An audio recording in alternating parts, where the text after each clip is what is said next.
Good morning, welcome to today's video. As you saw in the earlier footage, today I'm riding the LAB71, which I've owned for about 6 months now. And in today's video, I'll be talking about why I think that the Cannondale SuperSix Evo LAB71 is the most disappointing bike launch of 2023. And I will also aim to give a long-term review as part of this video after 6 months of ownership. So first off, do I think it's a good bike? Yeah, absolutely. Does it climb well? Yeah. Is it comfortable? Yes. Is it fast? As fast as your legs will bring you. So, what's wrong with this bike? To be honest, there's nothing wrong with the bike. I've brought it on multiple overseas trips to Europe for the La Marmothe Grand Fondo. I've brought it to Japan recently. I've also brought it up Fraser's Hill. And so far I have to say that I really enjoy traveling with this bike. It's easy to set up, problem-free. The creaks that I have mentioned previously have resolved, mainly through greasing of the skewers, and actually that was quite an easy solution. The other thing I did was to tighten up stuff such as the bottom bracket and the headset, which came loose initially. So aside from that, the bike's been working perfectly, and I've been happily alternating between this bike and the F12 just to spread out the mileage a little bit. So why do I call it the most disappointing bike launch of 2023? Well, mainly because there was a huge media frenzy when it first launched back in February this year, or somewhere around that time. I remember personally being very excited by it because it talked about how this bike was going to be the next one bike to rule it all kind of thing, where it would be aero, lightweight, nice to climb with, and also comfortable. Then I tried to get my hands on one, and the issue was that the retailers in Singapore didn't have stock of it. So I waited for a few months. This was in May, and they told me that the bike would come in September. I needed one for the La Marmothe Grand Fondo, so I decided to go to Malaysia, as you all know, to get one of these bikes. After I bought the bike, a lot of people were very interested in how it was. A lot of friends asked me how it rides, and I think you can see that there was quite a keen interest in my videos about this bike. This was somewhere around June, July of this year. Now I'm making this video in November, and majority of the people I know who are on the wait list are still on the wait list. Either that or they have decided to pull out because of the long waiting time and the lack of forecast and visibility.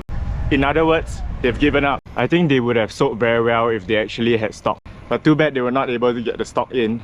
And I just think that is quite disappointing, given that this could have been a bike that would have been so, I guess, successful in the market here, with so much interest and everybody trying to get their hands on one. Some people say that it might be a worldwide shortage, but based on what I've read online, everyone else overseas seems to be getting their bikes. They've been posting their setups on the forums, and a few people I know, including myself, have been able to get their hands on the bike by going to Malaysian retailers as well. I suppose in the last few years, we're quite used to this situation whereby we want to get a bike, but then it's out of stock. But that was during the COVID period, and I guess it makes sense because demand was so high at that point in time. But at this juncture, when the bike market is so slow and the demand for bikes is so soft, I find it hard to understand why it would be difficult to get stock of this bike.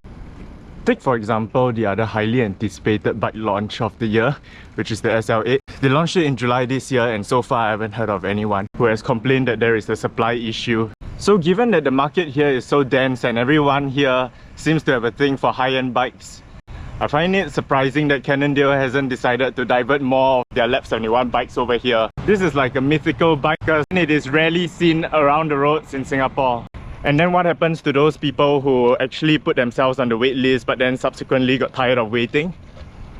I think those people probably decided to get other bikes, like the SL8 for example. And so this probably means that Cannondale would have lost some market share. So I'll just briefly talk about my experience of having this bike.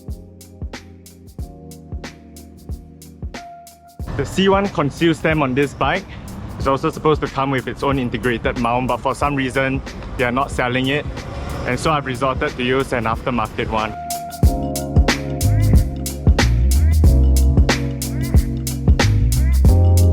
As I've mentioned earlier, it is comfortable. Speed is dependent on yourself. Definitely lightweight, very nice for climbing and My travel experiences with it have been excellent so far. Between the F12 and this bike, if I needed to choose something that I would like to take on overseas trips and long rides, I would definitely choose this bike. I've been riding the F12 for the last few weeks, and then today I decided to switch back to this bike, and suddenly it feels so much more comfortable.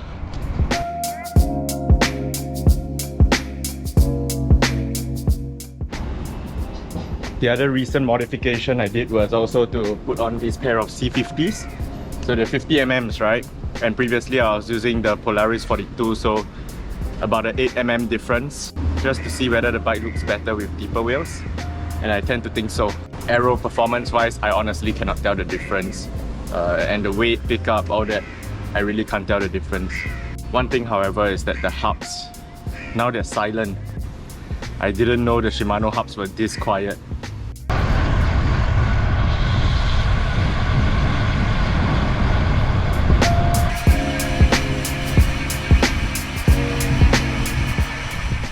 So the other thing I really like about this bike is the way it descends. Because the head tube is really slack, I find that it's really confidence inspiring. Going down long mountain descents, especially the ones that are windy, thanks to the stability I get, even though my stem is only 90mm.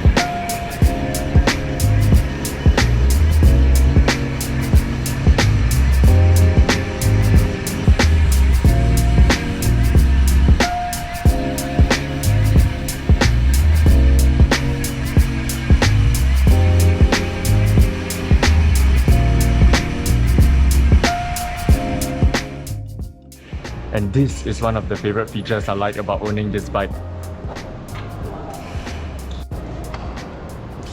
Basically, there is no toe overlap, so you can pedal off the steering.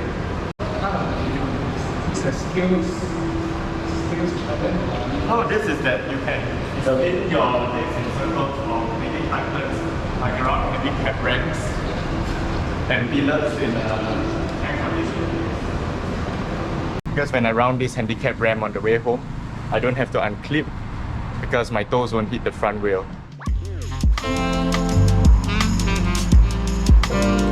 Would I consider getting the Momo handlebar? Yeah, for sure. If I were to build this bike up from scratch, I would definitely choose the Momo handlebar, because that is one of the things that I was very excited about when they first launched the bike. But as with the whole bike launch, everything is out of stock. The frame is out of stock, and so is the Momo handlebar. And so when I was building up the bike, I decided to go with the two-piece combination, which involves the C1 conceal stem with the Shimano Pro Vibe handlebar. I'm aware that the Momo handlebar is in stock now, but the issue is if I want to change it, that would entail me buying it and then bringing the bike to a shop, changing it out, which costs money, time, and then I also have to sell away this handlebar, which makes me feel like the logistical headache and the cost involved is not really worth it at all, given that I'm already very happy with this handlebar. So although the Momo one-piece handlebar is really nice, I don't think I will be changing it anytime soon.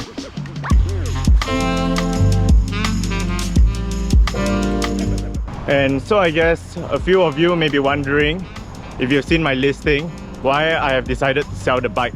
So it mainly boils down to the fact that I am interested in trying new bikes all the time, and in order for me to justify buying a new bike, I first need to sell my old bikes in order to make space and raise funds. It is good for me to sell this bike. Given the stock shortage of this bike locally, there is some pent-up demand, and that would help me to get a fairly decent resale value, hopefully. At the same time, I've also put up the other bike, the F12. Basically, whichever bike I manage to sell, I will just keep the other. So it's not like a personal thing where I don't like this bike or there's something wrong with it, that's why I'm trying to sell it, but mainly just a matter of practicality, whereby I need to make space and raise funds. I guess I could do N+1, but that would just be irresponsible.